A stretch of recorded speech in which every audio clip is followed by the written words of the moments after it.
Je me fais toujours un devoir et un plaisir de l'honorer, c'est de rendre visite à nos centenaires. D'abord parce que c'est toujours un encouragement pour les plus jeunes de se dire qu'on peut arriver à cet âge-là, surtout avec toute sa tête et plein d'énergie. Mais c'est généralement des femmes qui arrivent à 100 ans. Mais c'est vrai. Mais il y a quelques hommes aussi qui arrivent de temps en temps quand ils ont une vie moins dissolue. Et puis c'est toujours un moment émouvant parce que ce sont toujours des tranches de vie. Parce que très souvent, ces personnes ont traversé le siècle, et pas n'importe quel siècle, le XXe siècle. Elles ont été marquées quand même dans leur existence quotidienne. Et vous, c'est votre cas, Marie-Paul, puisque Bernard a eu la gentillesse de me faire passer quelques éléments de biographie par deux guerres. Alors, surtout la deuxième, la première, mais généralement la Première Guerre mondiale, les familles françaises ont perdu qui est un grand-père, qui est un père, qui est un proche.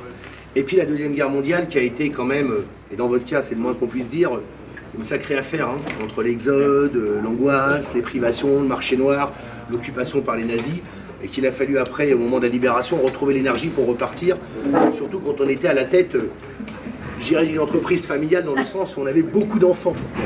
Et vous, moi ce que j'ai appris de vous, et ça m'a fait vraiment plaisir, c'est que vous êtes un peu comme ce que disait Victor Hugo, ceux qui vivent sont ceux qui luttent. Vous êtes toujours allé de l'avant, voilà, avec une grande ouverture d'esprit, et toujours tourné vers les autres. Parce que vous avez fait une première fois des études d'infirmière à Saint-Joseph, puis vous avez recommencé en 50 pour passer votre diplôme, puis vous avez travaillé dans de diverses institutions, la dernière étant Furtadoen, on m'a dit, jusqu'à la retraite. Bon, donc et vous êtes toujours toujours vous occupez des autres, tout en vous ménageant des petites plages pour vos voyages, qui sont vos jardins secrets, parce que vous êtes une grande voyageuse, Marie-Paul. Et d'ailleurs, ça a contribué à vous donner ce teint de jeune fille et à vous garder avec cette énergie. Donc je suis très très content d'abord de faire votre connaissance. Et puis de pouvoir, au nom du maire de Paris, parce que c'est la deuxième raison, c'est que nos centenaires deviennent des citoyennes d'honneur de la ville de Paris. Donc on a une tradition, un formalisme républicain. Donc je vous remets ce diplôme signé de la main du maire lui-même. Donc Bernard, tu vas en faire bonne garde. Merci. Et surtout, vous êtes maintenant fait citoyenne d'honneur de la ville de Paris, et j'ai l'honneur de vous remettre la médaille de la ville de Paris gravée à votre nom.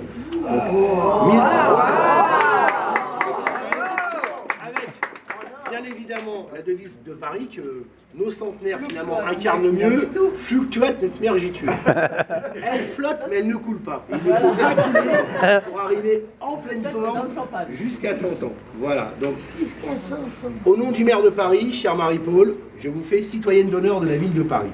Voilà. Merci. Bravo.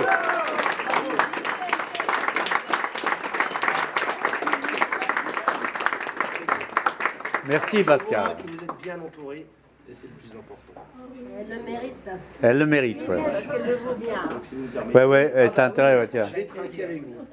C'est avec tout ce qu'on a passé. Alors, Voilà, à Marie-Paul. à Marie-Paul. Bravo. Bravo maman. Marie-Paul.